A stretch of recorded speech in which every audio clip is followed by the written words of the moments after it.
ભગવાન ભોલેનાથ કી જય। આપણા હૃદય કમળ પર ભગવાનને આવાહન કર્યું। શાંતમ પદ્માસનસં શશિધર મુકુટમ પંચવક્ત્રમ ત્રિનેત્રમ શૂલમ વજ્રમ ચ ખડ્ગમ પશુભેદમ દક્ષ ભાગે વહંતમ નાગમ પાશાં ચ ઘંટાં ડમરુકસહિતાં શાંકુશં વામ ભાગે નાનાલંકારયુક્तं સ્ફટિકમણિનિભં પાર્વતીશं નમામિ। આવાહનમ આવાહયામિ આસनं સમર્પયામિ પાદ્યોપાદ્યं સમર્પયામિ હસ્ત્યો અર્ઘ્યં સમર્પયામિ। પ્રાર્થનાપૂર્વક નમસ્કાર કરીશ્યામિ। શિવ પંચાક્ષરથી ભગવાનની સ્તુતિ કરીએ। નાગેન્દ્રહારાય ત્રિલોચનાય ભસ્માંગરાગાય મહેશ્વરાય नित्याय शुद्धाय दिगंबराय तस्मै नकारा नमः शिवाय। मंदाकिनी सलिल चंदन चर्चिताय नंदीश्वराय प्रमथनाथ महेश्वराय मंदार पुष्प बहुपुष्प सुपूजिताय तस्मै मकाराय नमः शिवाय। शिवाय गौरी वदनाभृजुण्ड सूर्याय दक्षाध्वरनाशकाय श्रीनीलकण्ठाय वृषध्वजाय तस्मै सिकाराय नमः शिवाय। वसिष्ठकुम्भोद्भवगौतमाय मुनीन्द्रदेवार्चितशेखराय चन्द्रार्कवैश्वानरलोचनाय तस्मै वकाराय नमः शिवाय। यक्षस्वरूपाय जटाधराय पीनाकहस्ताय सनातनाय दिव्याय देवाय दिगंबराय तस्मै यकाराय नमः शिवाय। पंचाक्षरमिदं पुण्यं यः पठेत् शिवसन्निधौ शिवलोकम् अवाप्नोति शिवेन स मोदते। त्रिदलं त्रिगुणाकारं त्रिनेत्रं चतुरायुधं त्रिजन्मपापसंहारम् एकबिल्वं शिवार्पणमस्तु। ભગવાન શિવજીના અધ્યક્ષ સ્થાને મહિષાસુર સાથે જે યુદ્ધ ચાલી રહ્યું છે એ પછી આપણે ભાગ 22 બિલડી દેવીને શિવજીનું આપેલ ત્રિશૂળ લઈ દૈત્ય સામે દોડતા જોઈ દેવતાઓ તેમની સ્તુતિ કરવા લાગ્યા ને પુષ્પોનો વરસાદ વરસાવતા બોલ્યા, હવે દૈત્ય મરી જવાનું, કારણ કે શિવજીનું ત્રિશૂળ હાથમાં લીધું છે। ત્રિશૂળનો ઘા કદી ખાલી જતો નથી। જુઓ, દેવીના નયનો ક્રોધમાં લાલ બની ગયા, સિંહ ગર્જના કરે છે। જુઓ, દૈત્ય ભાગ્યો અને દેવીએ ભાગતા મહિષ પર ત્રિશૂળનો આઘાત કર્યો। અસુર એક પલ ધરતી પર પડી ગયો, મૂર્છિત થઈ ગયો અને પાછો ઉઠી ભયંકર હસતો દેવી પર આઘાત કરવા લાગ્યો, પણ દેવીએ તેના ગળા પર ત્રિશૂળનો બીજો ઘા કરી મસ્તક છેદી નાખ્યું ને દેવતાઓએ દુદુંભી બજાવી મહાલક્ષ્મી દેવીનો જય જયકાર પુકાર્યો ને દેવી અંતર ધ્યાન બની ગયા। શિવજી વૃષભ પર સવાર થઈ કૈલાસ પર જવા નીકળ્યા। યુદ્ધ ઉન્માદ આદિથી ઘણા સમયથી કંટાળી ગયેલ શિવજીને વૃષભ પર બેસતા પણ અશાંતિ થતી હતી, એટલે ક્યાંય વનમાં ઉતરી વિશ્રાંતિ લેવા ઈચ્છતા હતા। ત્યાં વાટમાં એક સુંદર વૃક્ષ ઘટા જોઈ લીલાછમ પાંદડા ફળો ને ફૂલોથી લચી પડતી આ વનરાઈમાં પંખીઓ મીઠું ટહુકતા હતા। વચમાં જ નાનો પાણીથી છલોછલ ભરેલ કૂવો ને નાનો સો બાગ આ વનરાઈની નિકટ જોયો। ગુલાબ, ચંપો, ડોલર, જુઈ ના ફૂલછોડ જોયા, લીલાછમ દ્રોની બિછાત જોઈ, એની સાથે સાથે અરણ્યની નીરવતા જોઈ। શિવજી વૃષભને ત્યાં લાવ્યા અને તે પરથી ઉતરી લીલાછમ ઘાસની બિછાત પર આડા પડ્યા। આબનું રળિયામણું પટાંગણ જાણે સુંદર ચંદરવો હોય, વૃક્ષ ઘટા જાણે માંડવા જેવી દિશતી હતી।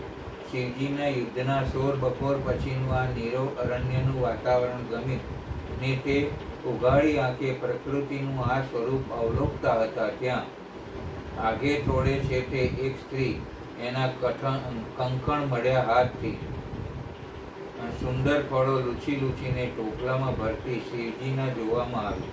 આકસ્મિક જ જાણે જોઈ.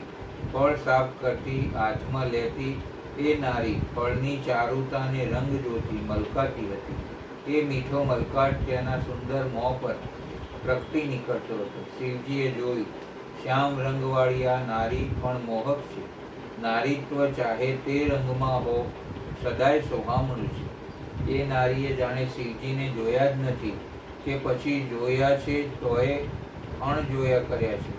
શિવજીને પણ થયું કે આ નારીએ મને નહીં જોયો હોય તોય જોગી જેવા મારા સામે આદ્ર સંપન્ન નારીને જોવાની શી વેળા જરૂર કે હોય.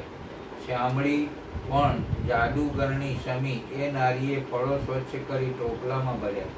પછી રંગના સુગંધિત ફૂલો ઉતારી જોડીમાં ભરવા માંડ્યા ને એ ફૂલ છૂટતા વારંવાર આંખ સામે તેના રંગોને પમરાટ જોતીને મલકાતી હતી. આ શિવજી સ્પષ્ટ જોઈ શક્યા. ફળ ફૂલના ટોપલા જોડી ભરાઈ રહેતા એણે આજુબાજુ જોયું કે કોઈ માથા પર ચડાવનારું છે. શિવજી આ કામણકારીની મૂંઝવણ જાણે કળી જતા હોય તેમ પરોપકાર વશ બેઠા થતા બોલ્યા, લ્યો ચડાવો. ના રે ભાઈ, અજાણ્યા પુરુષ પાસે કંઈ ટોપલા ન ચડાવાય. કોઈ જાણીતા પુરુષ હોય તો ઠીક, તમારે બેસી રહો.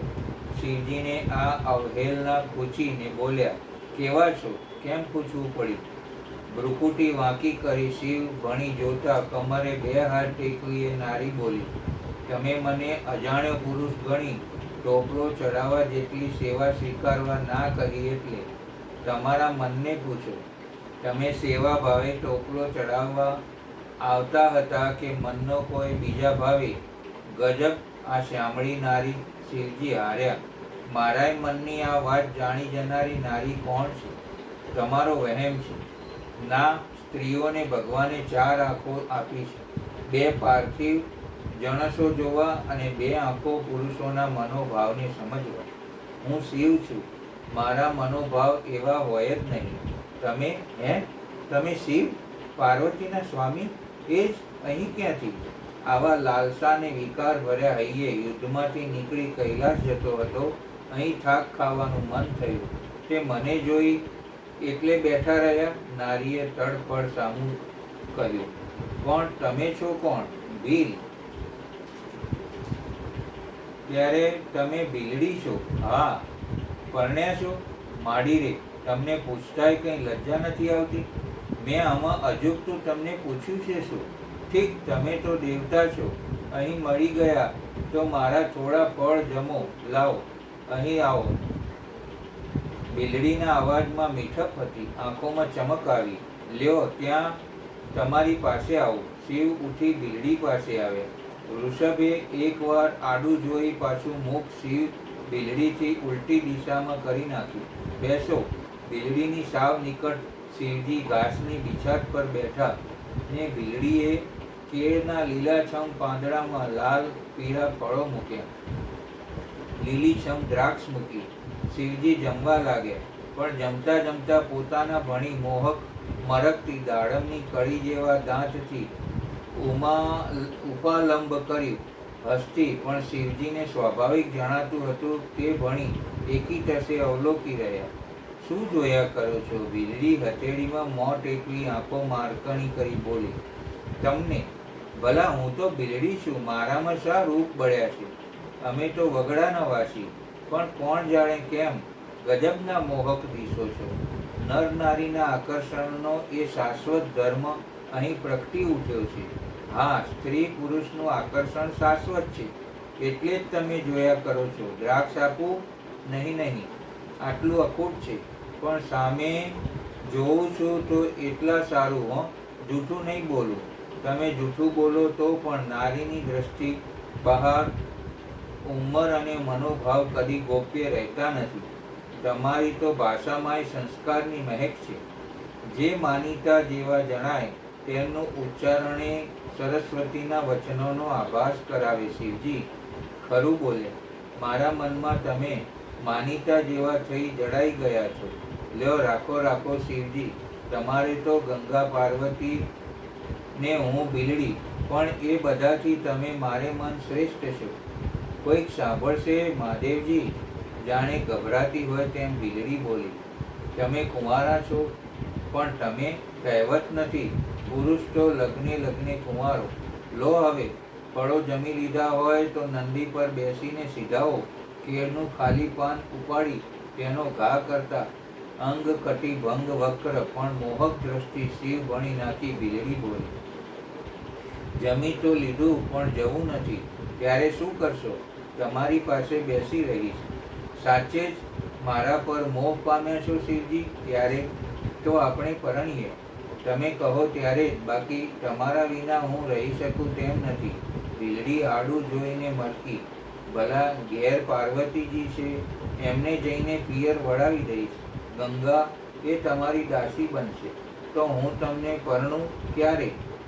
કાં વળી મારા માતા પિતા પરિવાર બધાને તેડાવી તેની હાજરીમાં પરણું. નારી કદી પુરુષની જેમ છાની રીતે કોઈને દિલ દઈ ગોપ્ય રાખતી નથી. તો ઘણો સમય થઈ જાય. હા વળી સમય જાય ને રાહ પણ જોવી પડે.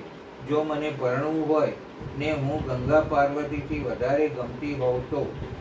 એમ કરીએ તો? બિલડીથી વધુ નજીક આવતા શિવજી બોલ્યા, શું આપણે અહીં જ ગાંધર્વ લગ્ન કરીએ તો? ના રે માં, તમારા આવા વેશે તો હું ચડી ઉઠું છું. કયો વેશ? અંગ ઉપર આ સર્પો, લ્યો આ અળગા કર્યા, માથે જટા, હમણાં કસુંબર મોરિયા બાંધી લઉં છું. અંગે ભભૂતિ, વાઘા પહેરીશ, વ્યાઘ્રાંબર, રેશમી પીતાંબર પણ ધારણ કરી લઈશ. આ ગરડો બળદ, તે પર બેસવાનું, સુંદર ઉચ્ચૈશ્રવા અશ્વ પર બેસીશ. તો વળી પરણીએ. મીઠું મલકી બિલડી નિકટ આવી શિવજીના દેહ સરસો પોતાનો દેહ રાખી બોલી, તમે મને બહુ ગમો છો હો. કહી જ્યાં શિવજી બિલડીના મોને પોતાના હાથની હથેળીમાં લેવા જતા હતા ત્યાં તો પાર્વતીજીને જોયા. શિવજી ઝબકી 2 ડગલા પાછળ હટી ગયા ને ફાટી આંખે આ પરિવર્તન જોઈ રહ્યા. કેમ કેમ મહારાજ પાછા હટી ગયા? તમે અહીં? હું એટલે કોણ? બિલડી જ છું ને? નહીં નહીં, તમે પાર્વતી. રહો, હમણાં એ બિલડી આવે છે, બ્રાહ્મણને બોલાવા ગઈ છે. પાર્વતી મને ક્ષમા કરો. શિવજી, પુરુષ ચાહે ગમે તેવા હોય, સૃષ્ટિનો સર્જક, પાલક કે સંહારક હોય, પણ નારી પરત્વે તેનું વર્તન આવું જ છે. તમારું મન જાતું એક બિલડીમાં મોર્યું. એ બિલડી ક્યાં ગઈ? તેડી આવું કહી વળી પાર્વતી પાછા બિલડી બની ગયા ને ખડખડાટ હસ્યા. નહીં નહીં દેવી, હતા તે મૂળ સ્વરૂપમાં આવો. કોણ વળતી પડે તો પાર્વતી બિલડી પણ અંતર ધ્યાન થઈ ગયા. માત્ર એમનું મીઠું હાસ્ય અધિક સંભળાતું શિવજીને પરવશ બનાવતું હતું. થોડી વારે તો એ હાસ્ય પણ વિલાઈ ગયું ને સોહામણું સ્થાન નિર્જન ને મુખ બની ગયું. શિવજી આ કારમી નીરવતાથી અકળાઈ ઉઠ્યા. ઊભા થયા ને નિકટ ઉભેલા બધા વૃક્ષોની ઓઠે ઘૂમી વળ્યા. ક્યાંય પાર્વતી ન હતા. ફૂલ છોડો આગા કરીને જોયું, ક્યાંય મીઠા બોલા માનુની પાર્વતી ન કળાયા. શિવજીએ તો થોડે આગળ દોટ દીધી, જોયું કંઈ ન દેખાયું. પાછા વળ્યા ને વૃષભને અઢેલી બેસી ગયા. હવે તો પાર્વતી વિના એકાંકી બેસવું ગમતું ન હતું. આંખો ખેંચી અરણ્યમાં જોયા કરી, પણ ક્યાંય પાર્વતી ન હતા. શિવજીને અકથ્ય હતું. અકથ્ય એ એક જ શબ્દ એને લાગુ પડી શકાય એવી અકળામણ શિવજીને થઈ. આંખમાંથી આંસુ આવી ગયા. આવું થયા કે પડકે કોઈ મધુર સુવાસ પ્રગટી ઉઠી ને કરના કંકણનો દિલચસ્પ નિનાદ ગુંજારો કરી ઉઠ્યો. શિવજી આંખો ફેરવી જોયું તો પાર્વતી વહ્યા ગયા હતા. ઉચ્ચારણમાં લાચારી હતી. તમે બિલડીને શોધો પછી મારું અહીં શું કામ હોય? કોણ જાણે દેવી, એવું બની ગયું, મન વશમાં ના રહ્યું. પુરુષો, તમે વાતો જ મોટી કરો, બાકી તો નારી પરત્વે તમારી કેવી વફાદારી છે એ કળાઈ ગયું. હું તો તમારી પરીક્ષા કરવા જ બિલડી બની હતી. જોવું હતું કે દેવેશ કેટલા પાણીમાં છે. મને ક્ષમા કરો નાથ, આપને ક્ષમા કરનાર હું કોણ? આ તો હું તમારી ગમ્મત કરતી હતી. મને થયું યુદ્ધમાં વ્યસ્ત દેવનું મન હળવું ફૂલ બનાવવું ને ભેગા ભેગી પરખ પણ થઈ જાય. તમે તો જાણો છો કે હું સદાનો ભોળો છું. આખું વિશ્વ મને ભોળાનાથ કહે છે ને તો હું એક બિલડીથી ન ભોળવાઉં? લ્યો ચાલો હવે, ચાલો. દાદા થયા તોય મનોવિકાર ન શમ્યો. શિવ પાર્વતી ઉઠ્યા. વૃષભ પણ ઉઠ્યો ને બેઉ વૃષભ પર બેસવા જતા હતા. ત્યાં આગેથી બ્રહ્મા વિષ્ણુ સમેત દેવોનું ટોળું હાથ ઊંચા કરી આકોટા કરતું દોડતું દેખાયું. દેવી બધા દેવતાઓ વયા આવે છે. હશે ક્યાંક દૈત્યનો ઉત્પાત, તે વિના કદી આવે જ નહીં. પ્રણામ પ્રભુ પ્રણામ. અમે તો ત્રણેય લોકમાં આપને ગોતીને થાકે પણ ક્યાંય પતો ન મળે. અહીંથી સ્વાભાવિક મળે. વિષ્ણુ બોલ્યા. કાં સીત સૌનું આગમન થયું? શિવ બોલ્યા. અરે પ્રભુ, ગજબ ગુજરી થઈ ગયો છે. વળી શું થયું? ગજાસુરે દેવતાઓ પર જુલમ ગુજારવા માંડ્યો છે. ગજાસુર કોણ? જેને આપણે મારે તે તો મહિષાસુરનો એ પુત્ર. એને મારવા તો તમે સમર્થ છો વિષ્ણુ. અરે દેવેશ, એ જ વિમાસણ છે કે તે વરદાનધારી છે. બહુ તપથી એનો તાપ વધી ગયો. દેવતાઓ અકળાયા અને બ્રહ્મા પાસે ગયા. સ્વર્ગની પૃથ્વી પર આ ગજાસુરના તપનો તાપ સમાવવા વિનંતી કરી. બ્રહ્માજીએ આ ઉગ્ર તપના તાપ શમન માટે તેને વરદાન આપ્યું છે. જે કામી નહીં હોય તેના હાથથી તારું મૃત્યુ થશે. આપ તો કામથી પર છો, માટે પધારી તેનો વધ કરી દેવતાઓને માનવોને તેના ત્રાસમાંથી છોડાવો. કારણ કે તેના બાપ મહિષાસુરનું વેર લેવા તે આપના પર પણ ધસી આવે છે.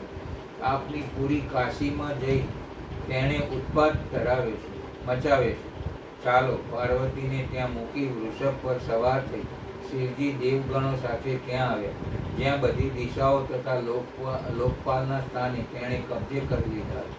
શિવને જોતા જ દૈત્ય ક્રોધિત બની ગયો અને પોતાના પિતાના માર્તલ આ શિવજી જ છે અને તેમણે યોગ માયાની શક્તિ પ્રગટાવી પોતાના પિતાને હણ્યા છે. એટલે શિવજી સામે ધનુષ્ય બાણ લઈને દોડે. શિવજીએ પણ હાથમાં ધનુષ્ય બાણ લીધા ને ગજાસુરના ફેંકેલા બધા બાણ અધવચ્ચેથી કાપી નાખ્યા. વિરાટ રૂપ ધરીને રાક્ષસ ઊંચે આકાશમાં ઉડ્યો. ત્યાંથી શિવજી અને દેવગણો પર લોહી, હાડકાં અને રાખ વરસાવા લાગ્યો. એક જ બાણે શિવજીએ તેની માયાનો લોપ કરી લીધો. રાક્ષસ નીચે આવ્યો ને શિવજી પર અનેક જાતના આયુધો ફેંકવા માંડ્યો. શિવજી મનોમન સોચવા લાગ્યા કે આ દૈત્ય કામથી પર હોય તેવા તેના હાથથી મરે, જ્યારે હું તો હમણાં જ બિલડી પર મોર્યો હતો, એટલે આ કેમ મરશે? પણ ત્યાં એમને યાદ આવ્યું કે મેં ક્રોધ ચડવાથી કામદેવને બાળ્યો હતો. એટલે ગજાસુર પર અત્યંત ક્રોધ ચડાવી વૃષભને તેમના તરફ દોડાવ્યો. ગર્જના કરતો વૃષભ દૈત્ય તરફ આગળ ચાલ્યો. શિવજી હાથમાં ત્રિશૂલ ઉપાડી કે પૃથ્વી હલબલી ઉઠી. દેવતાઓ પ્રસન્ન બન્યા ને બે હાથ જોડી શિવની સ્તુતિ કરવા લાગ્યા. પુષ્પોના વરસાદ વરસાવવા અને દુદુંબી બજાવવા લાગ્યા. શિવજીએ ગજાસુરની નિકટ જઈ તેને ત્રિશૂલમાં પરોવી લીધો. ગજાસુરે બે હાથ જોડ્યા અને શિવજીની સ્તુતિ કરી. કહ્યું, શિવ પ્રસન્ન થઈ બોલ્યા, વર માગ, વર માગ. દિગંબર મહેશ, જો આપ મારા પર પ્રસન્ન થયા હો તો આપના ત્રિશૂલની અગ્નિથી પ્રસન્ન થયેલ મારા દેહના ચામડાને ધારણ કરો. હું પુણ્ય ગંધોને નિધિ છું. તેથી મારું આ ચર્મ પુણ્યવાન ન હોત તો રણાંગણમાં આપના અંગોને સંગ કેમ પ્રાપ્ત થાત? તથાસ્તુ કહી શિવ બોલ્યા, ગજાસુર, તારું આ પાવન શરીર મારા એ મુક્તિ સાધક ક્ષેત્રે કાશીમાં મારા લિંગના રૂપમાં સ્થિત છે. એનું નામ કૃતિવાસેશ્વર હશે. તે બધા પ્રાણીઓ માટે મુક્તિદાતા અને મહાન પાતકોના વિનાશક, બધા લિંગોમાં શિરોમણી અને મોક્ષપ્રદ હશે. આમ કહી દેવેશ્વર શિવે ગજાસુરના વિશાળ ચર્મને લઈ ઓઢી લીધું. ભાગ 23 વફાદારી. માયા પરણીને સાસરે કુંડલ મુનિને આશ્રમે આવ્યા ને આજ ઠીક સમય વ્યતીત થઈ ગયો છે. કુંડલ એક પુત્રનો પિતા બન્યો છે. રૂપાળી ભાર્યાનો મોં જેવો સ્વરૂપવાન પુત્ર, કપાળ ચાંદલાથી શોભતી, કરના કંકણવાળી, હાથેથી ખોળામાં લઈ બેસતી, ત્યારે એ પુત્ર અને પત્નીને જોતા કુંડળ શર્મા થાકતા નહીં. ભાર્યા માધુર્યને રૂપ સંપન્ન હતા, પણ પુત્રવતી થયા પછી તેને માધુર્ય અનેક ગણું વધી ગયું હતું. રૂપ છલકાઈ ઉઠ્યું હતું. દેહ સૌષ્ઠવ કલાત્મક ને મોહક બન્યું હતું. એની વાણીમાં અપૂર્વ મીઠાશ ને કુંડળને કળાતી હતી. આંખોમાં સ્નેહના વારી સદાય સજળ રહેતા કુંડળને દેખાતા. આજ એ જ રીતે પાછળ ભુજંગસો ચોટલો ઝુલાવતી માયા પુત્રને ખોળામાં લઈ કુંડળ શર્માની સામે બેઠી હતી. કુંડળ ગુલાબના ફૂલ જેવા પોતાના સુકુમારની રૂપ લાવણ્યવંતા પુત્રને જોતા ધરાતા ન હતા. અદલ તમારા જેવો જ રૂપાળો છે હો. લગ્ન કર્યા પછી બ્રાહ્મણચિત સંસ્કારે કુંડલ કદી પત્નીને તું સંબોધનથી બોલાવતો ન હતો. હું રૂપાળી છું. પતિ સામે બેઉ આંખો નોંધી રાખી માયા બોલી. ત્રણેય ભુવનમાં તમારા સરખું રૂપ કોઈનું છે જ નહીં. નહીતર તમારા રૂપને ગુણને એવું મહાકાવ્ય રચ્યું કે તે અમર બની જાય.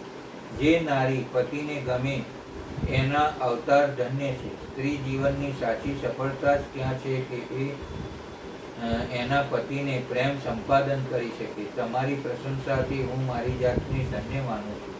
આ બાળક તમારા જેવો થશે. ના, કેમ? મારા જેવો થવું એ ઠીક નથી. એ તમારા જેવો જ થશે. એમ કેમ? દીકરા બાપ જેવા જ થાય. શિયાળવાને છાના રાખો તેવા. લ્યો, હવે તમે શું જૂની વાત સંભાળવા માંડી? કેમ ના સંભાળો? એ કંઈ તમારું ગાણપણ ન હતું. લજ્જાસ્પદ ઉમંગ ભર્યા સાસરે ઠીક ગણાવાનો તલસલાટ હતો. મને એનો રંજ નથી હો, બલકે આનંદ છે. સાવિત્રી દેવી જબરા હતા. બિચારી તમારી બનેવી જાણી મજાક કરતી હતી. એને વર પણ ઠીક મળ્યો છે હો. હા, કર્મકાંડી વિપ્ર છે, ગાયો છે, યજ્ઞ યાગ આદિ બ્રાહ્મણને ઋષિઓને બીજું જોઈએ શું? મેં તો વિવાહ વેળા જ જોઈએ. એ સાવિત્રી ગેલો બન્યો છે. પરણ્યા પછી સાવિત્રીને મહિયર ભાગ્યે જ આવવા દે છે. એમાં ખોટું શું? આમ જુઓ તો કશું નહીં, પણ વ્યવહારુ નજરે, જગતની નજરે થોડું જ ખરાબ દેખાય. પણ એક સરસ નિયમ સચવાય છે કે સ્ત્રી પતિ ભેળી રહી વધુ સારી રીતે ઘડતર કરી શકે. એનો પતિ સુજાણ છે, એનું ઘડતર કરવું પડે તેમ નથી. મારે તમારું ઘડતર કરવું પડે છે ને બધી રીતે ભાળ પણ રાખવી પડે છે. માયા, હું મા બાપ વિનાનો તપોવનમાં ઉછરી મોટો થયો. મારા સંસ્કાર ધનની જાળવણીને રખોપા કરી શકે તેવું મારે કુટુંબમાં કોઈ વડેરું ન હતું. એ કદાચ સાચું હોય. સાવિત્રી દેવીને તો સાસરાવાસે પતિ, સાસરા, જેઠ, દિયર ઘણા છે. તમે વેદપાઠી હોવા છતાં કદી મૂર્ખાઈ કરી બેસો છો. આ કારણે કે હું વ્યવહારમાં કુશળ નથી. કારણ કે કોઈ જાતના વ્યવહારમાં હું કદી પડ્યો નથી. હજી મૂર્ખાઈ સાવ ગઈ નથી હો. હશે આપણા ઘરમાં ને ઘરમાં. આ હશે તોય એવી મૂર્ખાઈ કળાય છે ને. જગત તો મને વિદ્વાન ગણે છે. હા, એ તો શિવ વિવાહમાં ને બીજા વિદ્વત સભામાં મેં જોયું છે. એટલે જ કબૂલ કરું છું કે વિદ્વાનો વ્યવહાર કુશળ હોતા નથી ને એથી જ એક સમ્ય પણ છે. મારા આ કુમારમાં મારા જેવી ક્ષતિ નહીં રહે.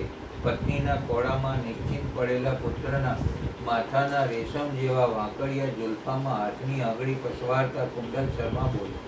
પુત્ર પરનું પતિનું આ વહાલ માયા સહર્ષ અવલોકી રહી ને જેમ જેમ એની પ્રસન્નતા વધતી તેમ તેમ રૂપ રાશિને માધુર્ય પણ વધતા જતા કુંડલને દેખાયા ને બોલી ઉઠ્યો.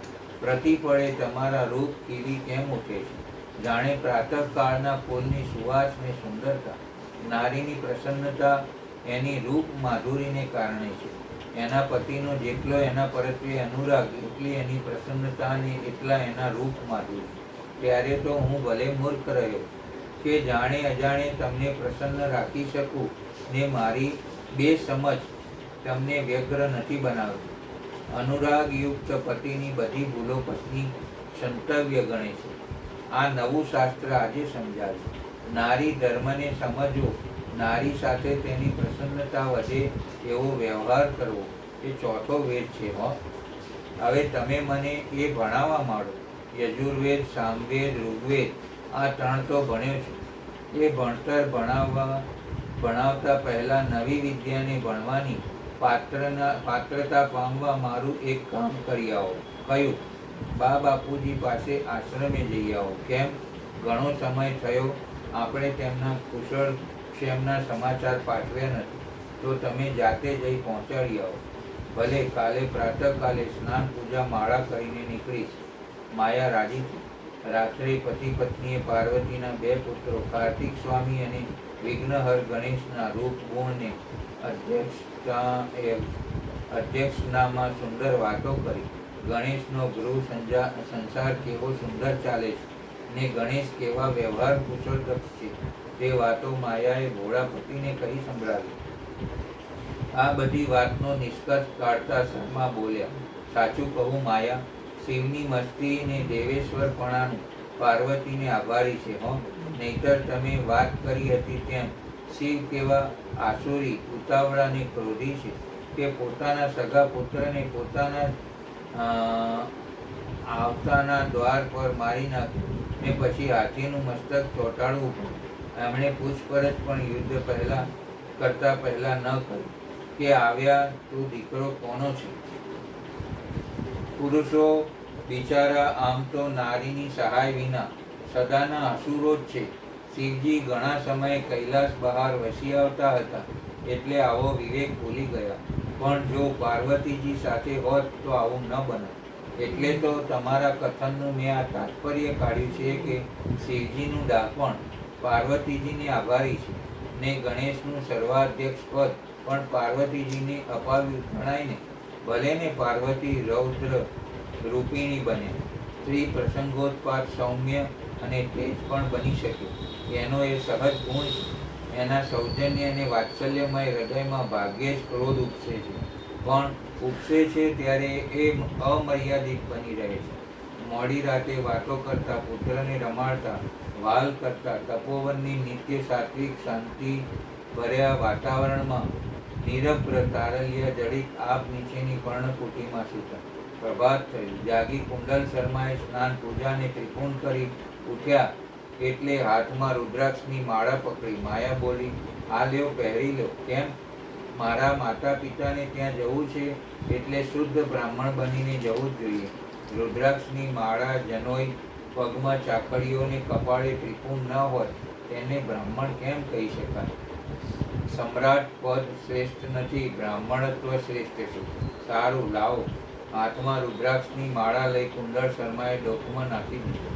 ખભે જોડીને પગમાં ચાકડીઓ પહેરી જવા તૈયાર થયા કે વળી કંઈક સાંભળતું હોય તેમ તેને જતા રોકી માયા બોલી, જુઓ, એક પળ મારી વાત સાંભળો. કહો, તમે મારા માતા પિતાને ત્યાં જાઓ છો. હમણાં ઘણો સમય થયો, ગયા નથી. વળી ત્યાં કોઈ તમારી મજાક કરનારું પણ સાવિત્રી જેવું મળી આવે તો બોલવામાં સંભાળ રાખજો. ભલે, કારણ કે જો હવે એક પુત્રના પિતા થયા પછી બોલવામાં કે વર્તનમાં કંઈ ફેર પડ્યો તો મારી કિંમત જશે. માટે તમારે એક વાત યાદ રાખવી. કઈ? તમે કહો તે યાદ રાખવી. તમે જ્યાં જાઓ એટલે બસ તમને મારા પુત્રની કુશળ ક્ષેમ પૂછશે જ ને. ત્યારે તમારે માત્ર હા ને નામાં આટલું જ બોલવું, વધારે નહીં. એટલે ફજેતો ન થાય. બહુ સારું, તે કહ્યું તેમ જ હું વર્તીશ ને જે પ્રશ્નો મને પૂછાય તેનો હા કે નામાં જ ઉત્તર આપીશ. પણ મોટા વિદ્વાનોની સભામાં વિજય મેળવીને મારે હા ને ના માત્ર આટલું જ બોલવું, એ જુદી વાત છે. અને સાસરવાસે જઈ બોલવું ચાલવું એ જુદી વાત છે. એમાં જમાઈ હોય તેને ભાગ્યે જ વિજય સાંભળે. ધીમે ધીમે હસતા માયા બોલી, પણ આ પણ ચોથા વેદની જ રૂચાઓ હોય તેમ લાગે છે. હા વળી, એમાં શંકાશી છે. ઠીક, ત્યારે હા ને ના બે જ શબ્દો બોલીશ. સીધાઓ ત્યારે પુત્રને લાવો, એકવાર બચી કરી લઉં.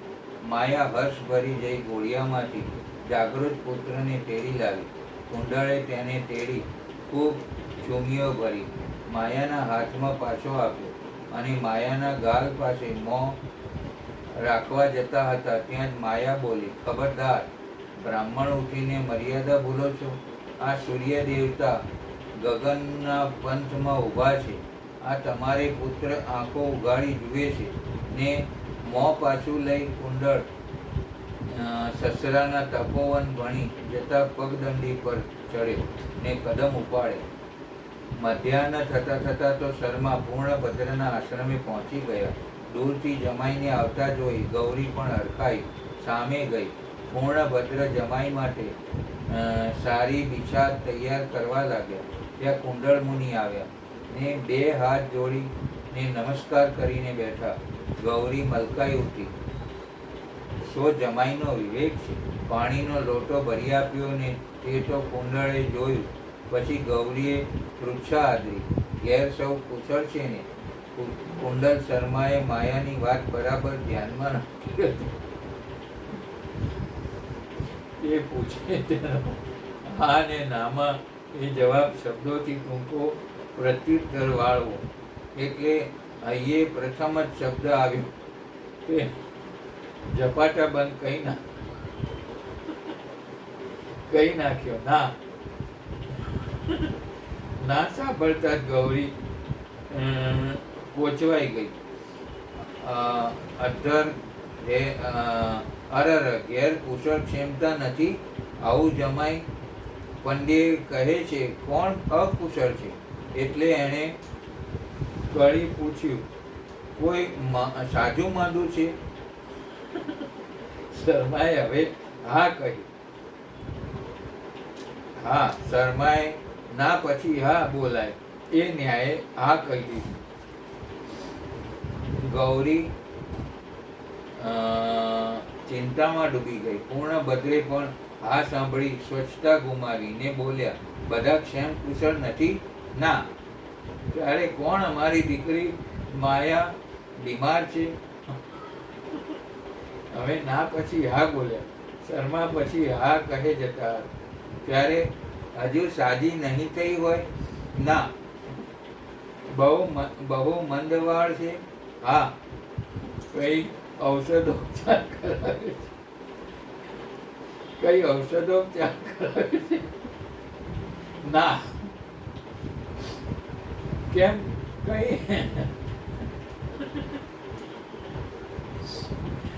કઈ હાલત ગંભીર છે? હવે આ માડી રે. ત્યારે તો ફરી કે બેસી પણ નહીં શકતી હોય? ના. તમે એકલા આવ્યા છો? હા. અમારી દીકરી એકલી પર્ણકુટીએ છે? ના. ત્યારે શું અમારા નસીબ ફૂટી ગયા? હા, શર્માજીએ જવાબ આપી દીધો. સાસુએ કપાળ કોટ્યું. પૂર્ણભદ્રે કોક મૂકી. એ રુદનના અવાજે આસપાસના તપોવન વાસીઓ, મુનિઓ ને મુનિ પત્નીઓ દોડતા આવ્યા. જોયું તો ગંભીર બની કુંડળ શર્મા બેઠા છે ને મોં ઢાંકી ગૌરી રોતી રોતી બોલતી હતી, અરે રે, મારી લક્ષ્મી જેવી ડાહી દીકરી ગઈ. અમારા નસીબ ફૂટી ગયા. દૈવે કેવો કોપ કર્યો છે. આવનારા સૌ સમજી ગયા કે ગૌરી માની પુત્રી માયાનું અવસાન થયું છે ને જમાઈએ કહેવા આવ્યા છે. સૌ ગૌરીને આશ્વાસન આપતા કહેતા હતા, હશે માં, વિધાતાની મરજી. જીવાડવાને મારવા ભગવાન શિવના હાથમાં છે. બિચારીનું એટલું આયુષ્ય તે એટલું જીવી. પૂર્ણભદ્ર શર્માએ પણ અરે મારી લાડલી ગુણિયર પુત્રી કહીને ભોગ મૂકી રડવા માંડ્યા. પછી સૌ ઉઠ્યા સ્નાન કરવા.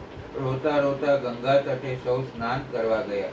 ત્યાં પણ બધા ખૂબ રોયા ને પાછા વળ્યા ને તુરત જ તપોવનના વાસીઓ કુંડળ ભણી જોઈ બોલ્યા, પુત્રને સાથે લાવ્યા છો?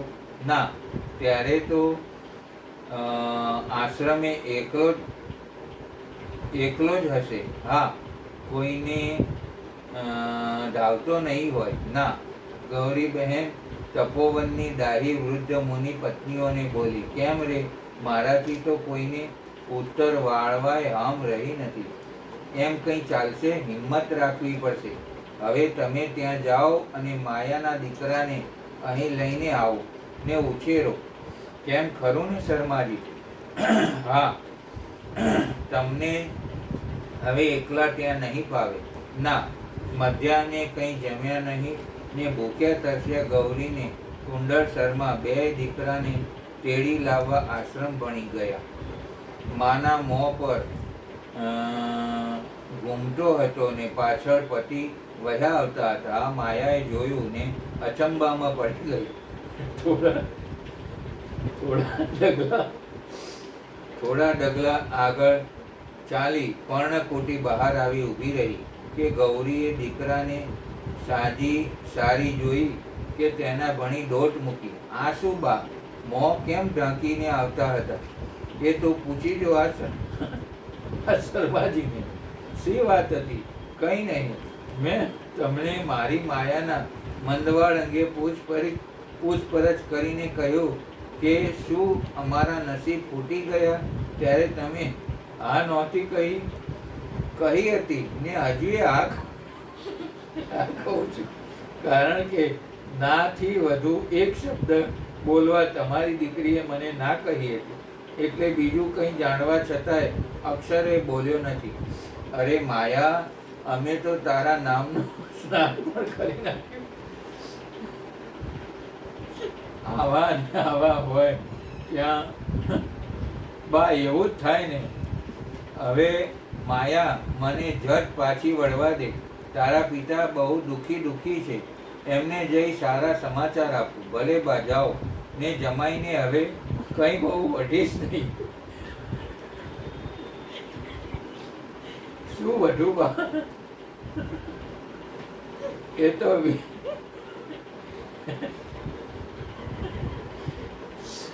તો વેદ પાઠી છે. ગૌરીએ ઉતાવળે ડગલે પાછી વળી. અપરાધીની જેમ કુંડળ અંદર પ્રવેશ્યા એ બેઠા. મને બીક હતી એવું તમે કહે.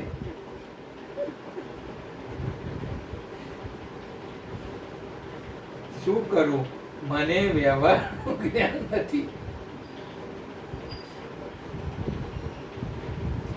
બાકી તમે કહ્યું એમ જ હું બોલ્યો છું. તમે જરા કે છૂટ દીધી હોત તો આવો સુધારો કરો. મારે બીજો અવતાર જોવાનું એ કહી દે. હસ્તી માયા બોલી. ત્યાં તો સાવિત્રી અને તેનો પતિ પણ માયાના મૃત્યુના સમાચાર સાંભળી કુંડળ મુનિના મોઢે ખરખરો કરવા આવતા દેખાયા. તેમણે પણ આગેથી માયાને જોઈ અને અચંબો પામ્યા. દંપતી નજીક આવ્યા કે કુંડળ શર્માએ બે હાથ જોડી નમસ્કાર કરી ઉભા રહી. અરે માયા, તું તો જીવે છે, સાવિત્રી બોલી.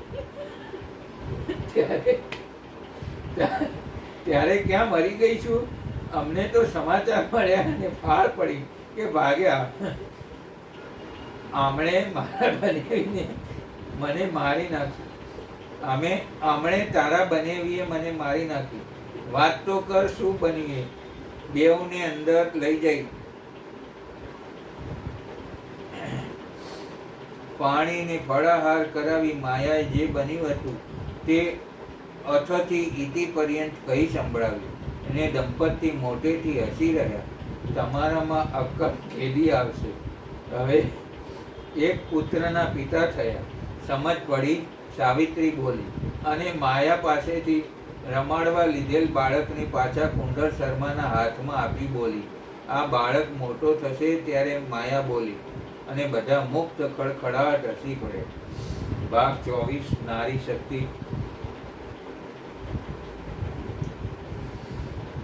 શક્તિ. લક્ષ્મીજી હિબકા ભરતા હતા અને રૂપાળા મોંને 2 હથેળીઓ દાબી ખૂબ રોઈ લેતા હતા. એમનો સુવર્ણનો રત્નજડિત મુગટ એક બાજુ પડી ગયો હતો. માથાના વાળ વિખરાઈ ગયા હતા. રેશમી વસ્ત્રો ચોળાઈ ગયા હતા. સામે ભગવાન વિષ્ણુ ઘૂંટણ પર એક હાથ ટેકવી કંઈક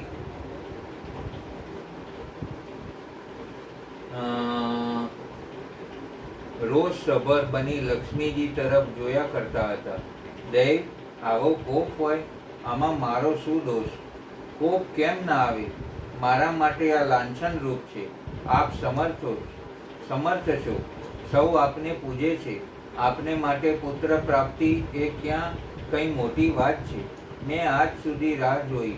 મારી શક્તિ બહારનું જણાયું એટલે મને ક્રોધ ચડ્યો છે કે તમે મને આજ સુધી પુત્ર ન આપ્યો, તેથી તમે ઘોડી બની પૃથ્વી પર જાઓ. ભગવાન, હું આપની ભાર્યા બની આપની સેવા કરી રાત દિવસ આપને માટે જાગી.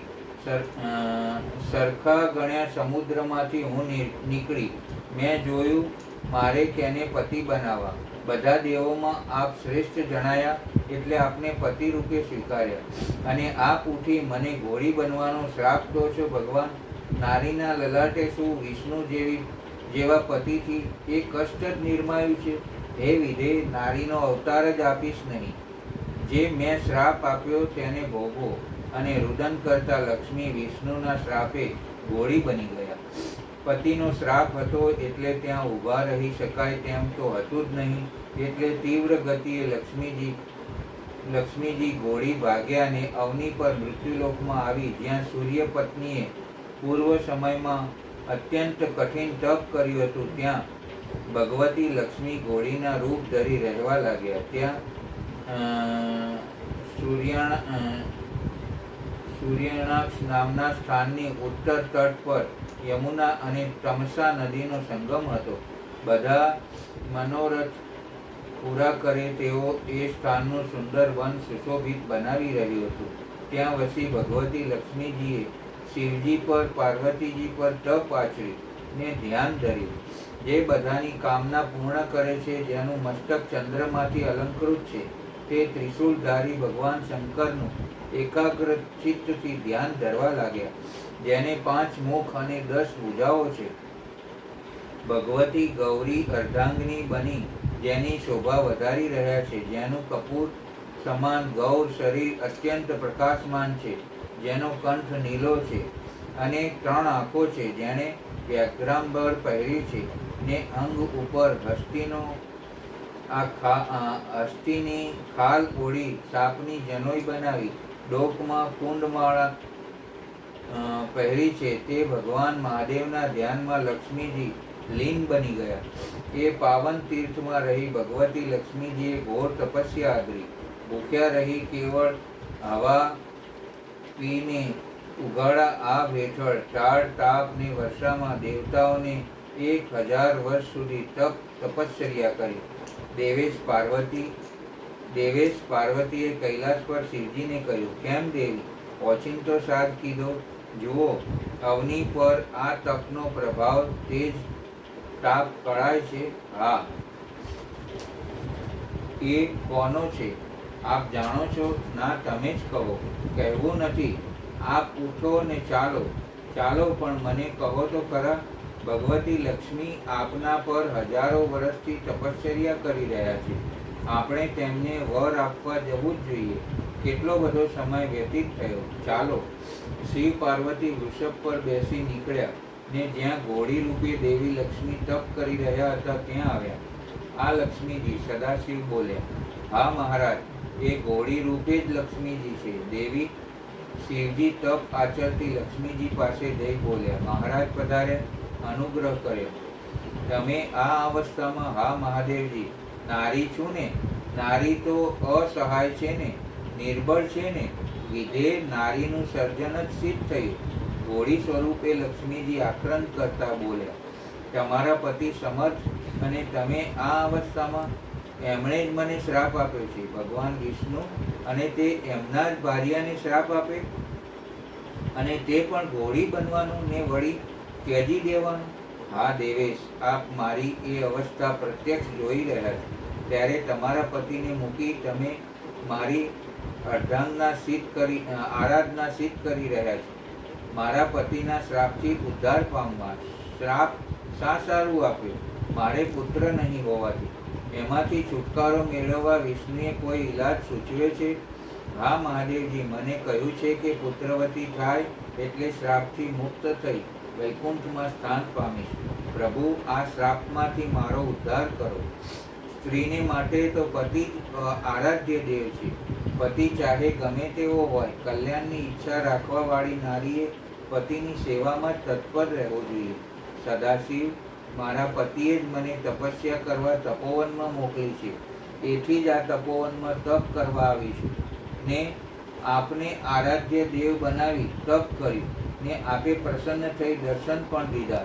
આ સમયે મારા પતિદેવના સાનિધ્યથી વંચિત બની છું.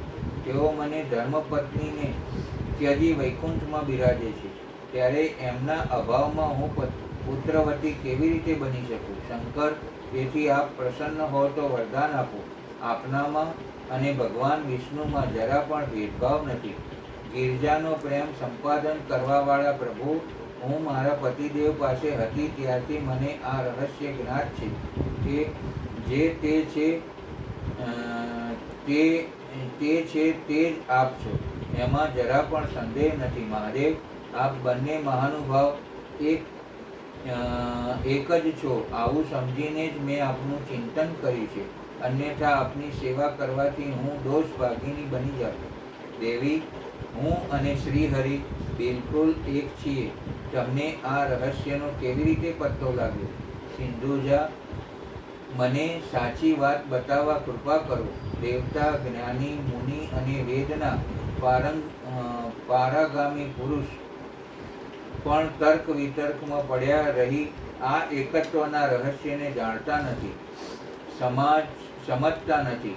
મારા ઘણાય ભક્ત ભગવાન વિષ્ણુને અને તેની ભક્ત મારી નિંદા કરવામાં સદાય તત્પર રહે છે. દેવી, કલિયુગમાં આ વાતની ભારે વિશેષતા રહેશે.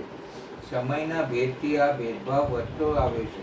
ભદ્રે, મારામાં અને શ્રીહરિમાં સમ્યક પ્રકારે એકતા છે. આ ભાવ જાણવો બધા માટે અશક્ય છે, મહાન કઠિન છે. તો પછી તમે કેવી રીતે જાણી ગયા?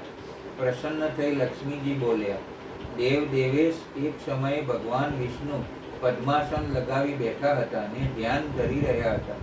જ્યારે તેઓ આમ તપ કરી રહ્યા હતા ત્યારે તેમને જોઈ મને બહુ આશ્ચર્ય થયું. થોડા વખત પછી એમની સમાધિ તૂટી અને તેમના મુખ પર પ્રસન્નતાની આભા ઝળહળી રહી.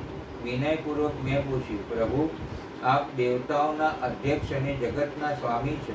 આજે પણ આપ કોનું ધ્યાન કરી રહ્યા છો? આ જોઈ મારું મન આશ્ચર્યમાં ડૂબી રહ્યું છે.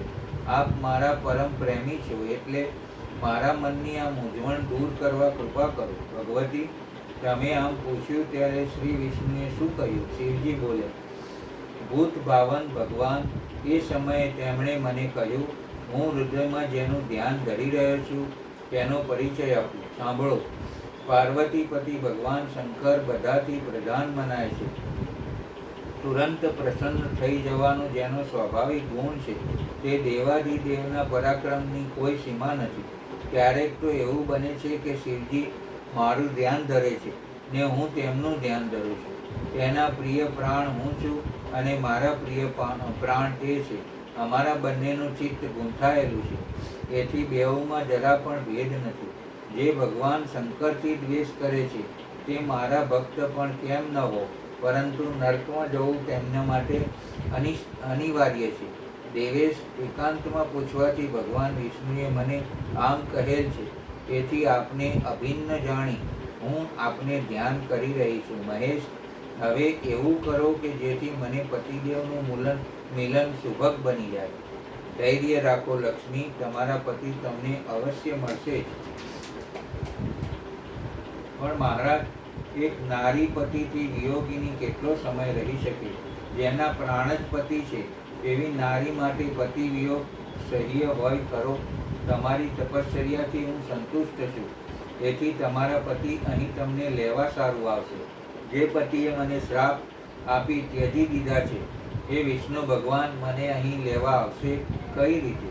હું તેમને પ્રેરણા આપીશ અને તેઓ અશ્વ બનીને અહીં આવશે ને તમારો તેજસ્વી પુત્ર થશે. આ હું વરદાન આપું છું, જેથી તમારા પતિ પણ તમારો સ્વીકાર કરશે. કહી શિવ પાર્વતી જવા તૈયાર થયા ત્યારે લક્ષ્મીજીએ માથું ઝુકાવી વંદના કરી અને પાછા તેઓ શિવ પાર્વતીના ધ્યાનમાં લીન બની ગયા. કૈલાસ જઈ ભગવાન ધ્રુજટીએ પોતાના દૂત મિત્ર રૂપને કહ્યું, વૈકુંઠમાં જઈ વિષ્ણુને કહો કે તેઓ લક્ષ્મીજીને શીઘ્ર વૈકુંઠ લાવે અને કહેજો મિત્ર રૂપ કે જે લક્ષ્મીજીએ સમુદ્રમાંથી નીકળી બધા દેવોમાં તમને જ પતિ રૂપે પસંદ કર્યા, એ લક્ષ્મીજીને શાપ આપી પરિત્યાગ કરવો એ ગૃહસ્થ ધર્મને શોભારૂપ નથી. તો ગૃહસ્થ ધર્મનો આદર્શ ત્રિલોક પાસે ધરી રાખનાર ભગવાન વિષ્ણુને તો કેમ જ શોભે? પાર્વતીજી બોલ્યા, હા દેવી, એમ જ કહીશ. કહેજો કે સુકુમાર નારી લક્ષ્મીજીએ જાનવર યોનિ પામી બહુ કષ્ટ સહ્યું છે. ઉપરાંત કઠોર તપસ્યા 1000 વર્ષ પર્યંત કરી છે. એ તપસ્યા પૂરી થઈ છે. ઉપરાંત તેઓ શીઘ્ર ત્યાં જાય તેવું સમજાવજો. ભલે દેવેશ, તેમ જ કહીશ ને વિષ્ણુને શીઘ્ર મોકલીશ. મિત્ર રૂપ નમી ત્યાંથી ઉઠી શીઘ્ર જ વૈકુંઠ આવ્યા, જ્યાં ઘણા બધા વૈષ્ણવ પુરુષ નિવાસ કરતા હતા. તરે તરેના દિવ્ય વૃક્ષો અને સેંકડો વાવ કુવા શોભા દઈ રહ્યા હતા. સર્વત્ર દિવ્ય હંસ, સારસ, મોર, પોપટ, કોયલ આ બધા દેખાતા હતા. પતાકાઓથી સુશોભિત ઊંચા ઊંચા ભવન એની શોભા વધારી રહ્યા હતા. બકુલ, અશોક, ચંપાની પંક્તિઓ તેને ઓર મનોહર બનાવતી હતી. પક્ષીઓ કાનને સુખ મળે તેવી મીઠી વાણી બોલતા હતા. મિત્રરૂપ ત્યાં ભગવાન વિષ્ણુના મહેલે ગયા, જ્યાં જય ને વિજય નામે ભગવાનના 2 પાર્ષદો ચોકી કરી રહ્યા હતા. હાથમાં છડી લઈ ઉભેલા આ 2 દ્વારપાળોને મિત્ર રૂપે કહ્યું, ભગવાન વિષ્ણુને ખબર દો કે શિવજીનો દૂત દ્વાર પર આવીને ઉભેલો છે. મિત્ર રૂપની વાત સાંભળી બુદ્ધિમાન જય અંદર આવ્યો અને ભગવાન વિષ્ણુને નમીને કહ્યું, દેવેશ, ભગવાન શંકરનો દૂત આવીને દ્વાર પર ખડો છે. એ કયા કામથી આવ્યા છે તેની મને ખબર નથી, પણ આપ રજા આપો તો તેમને અંદર લઈ આવો. હા, માનપૂર્વક અંદર લાવો. જય બહાર આવ્યો અને મિત્ર રૂપને કહ્યું, આપ અંદર પધારો. જયની સાથે ભીતર જઈ ભગવાન વિષ્ણુને સાષ્ટાંગ દંડવત કરી પ્રણામ કરી સામે ઊભો રહ્યો કે વિષ્ણુ બોલ્યા, અનંત દેવાધિદેવ ભગવાન વિષ્ણુ સપરિવાર કુશળ છે ને? હા દેવેશ, કુશળ છે. તમને અહીં કેમ મોકલ્યા છે? સ્વયં તેઓનું કાર્ય છે કે દેવતાઓનું કોઈ કાર્ય આવી પડ્યું છે? મહારાજ, ભગવાન વિષ્ણુએ મને અહીં એ જણાવવા મોકલ્યો છે કે વિભુ આપના ભાર્યા લક્ષ્મી દેવી યમુના અને તમસા નદીના સંગમ પર તપસ્યા કરી રહ્યા છે. બધી કામનાઓને સિદ્ધ કરવાવાળા તે દેવી ઘોડીનું રૂપ ધારણ કરી આ સમયે ત્યાં પધાર્યા છે. દેવતા, માનવ, યક્ષ અને કિન્નર બધા જ તેમનું ધ્યાન ધરે છે. જગતમાં કોઈ પણ મનુષ્ય તેમની કૃપા વિના સુખી નથી થઈ શકતો. હરિ, તો પછી આપની પત્નીનો ત્યાગ કરી સુખ પામી રહ્યા છે. દુર્બળ અને નિર્ધન વ્યક્તિ પણ પોતાની સ્ત્રીની રક્ષા કરે છે. વિભુ, તો પછી આપે જગત પર પ્રભુત્વ રાખવાવાળી લક્ષ્મી દેવીનો પરિત્યાગ કેમ કર્યો? જગતગુરુ જેની ભાર્યામાં જગતમાં દુઃખમાં સમય વ્યતીત કરે છે, સંસારમાં તેનું જીવન ધિક્કાર છે. શત્રુ પણ આવી વ્યક્તિની નિંદા કરે છે. આપ આપની પત્નીથી દૂર છો. આવી સ્થિતિમાં ખિન્ન એ દેવીને તથા આપને જોઈ સ્વાર્થી શત્રુ રાત દિવસ હસશે. દેવેશ, લક્ષ્મીજીમાં બધા શુભ લક્ષણ વિદ્યમાન છે. તે બહુ સુંદર અને સુશીલ છે. ઉચિત તો છે જ કે આપની પાસે રહે અને તેમની સાથે આપનો આનંદદાયક સમય વ્યતીત થાય. આપ મહાભાગ લક્ષ્મીજી પાસે જાઓ અને તેમને આશ્વાસન દઈ આપના સ્થાન પર લઈ આવો.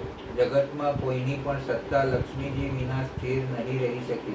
આપ આપ કૃપયા અશ્વનું રૂપ લઈ દેવીની પાસે પધારો.